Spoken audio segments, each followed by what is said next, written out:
പോയിട്ട് വരാട്ടാ, പോയിട്ട് വരാവേ, പോയിട്ട് വരാവേ. ചിടുമോന്റെ അടുത്ത് യാത്രയൊക്കെ പറഞ്ഞ് പുറപ്പെടുമ്പോൾ സമയം ഏകദേശം 8 മണി കഴിഞ്ഞിട്ടുണ്ട്. എന്നാൽ ലക്ഷ്യസ്ഥാനത്ത് എത്തേണ്ടതോ 8:30. പിന്നീട് അങ്ങോട്ട് പറപ്പിച്ച് വിടുമാട്ടാ എന്നുള്ളൊരു മൂഡിലുള്ളൊരു ഒച്ച പോകായിരുന്നു. ഇനിമേ നടക്കപ്പോറത് യുദ്ധം. ഞങ്ങൾ ആ ചീറിപ്പാഞ്ഞ് പോയത് എങ്ങോട്ടാന്നുള്ള കാര്യത്തിൽ ഇപ്പൊ ഒരു വ്യക്തത കിട്ടിയില്ലേ? പക്ഷെ നിങ്ങൾക്ക് അശേഷം ഞെട്ടലുണ്ടാവില്ല എന്നും എനിക്ക് നല്ല നിശ്ചയമുണ്ട്.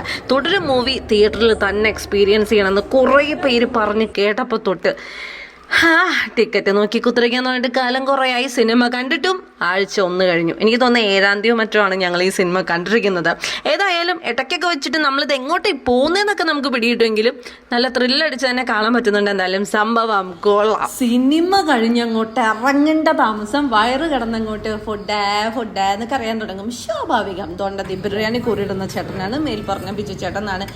എൻ്റെ ഒരു ഇംഗിതം ശരിയാണോ തെറ്റാണോ എന്ന് തമ്പുരാൻ അറിയാം. പിന്നെ നേരം ഇത്രയും പരപരായിരുട്ടിയത് കൊണ്ട് തന്നെ ഒത്തിരി ഹെവി ആയിട്ടുള്ള ഫുഡ് അടിച്ച് കഴിഞ്ഞാൽ ശരിയാവില്ല.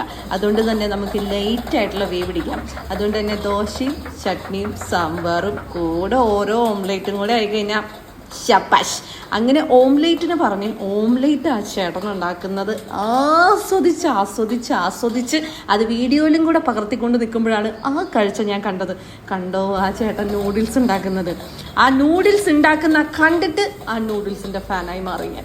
അങ്ങനെ ഞാൻ മാത്തിനോട് പറയായിരുന്നു എടുക്കെടുക്കെടുക്കെടുക്കെടുക്കെടുക്കെടുക്കെടുക്ക്. അങ്ങനെ ഞങ്ങൾ നൂഡിൽസ് ആ ചേട്ടൻ ഉണ്ടാക്കുന്നത് ആ ചേട്ടൻ പോലും അറിയാതെ എടുക്കുന്നതിൻ്റെ ഇടയിൽ ഞാൻ മാത്യുവിനോട് പറയായിരുന്നു, നമ്മൾ ദോശ ഓർഡർ ചെയ്ത് പോയി, അല്ലെങ്കിൽ ഞാൻ നൂഡിൽസിനിട്ട് ഒരു പിടിപിടിക്കായിരുന്നു എന്ന്.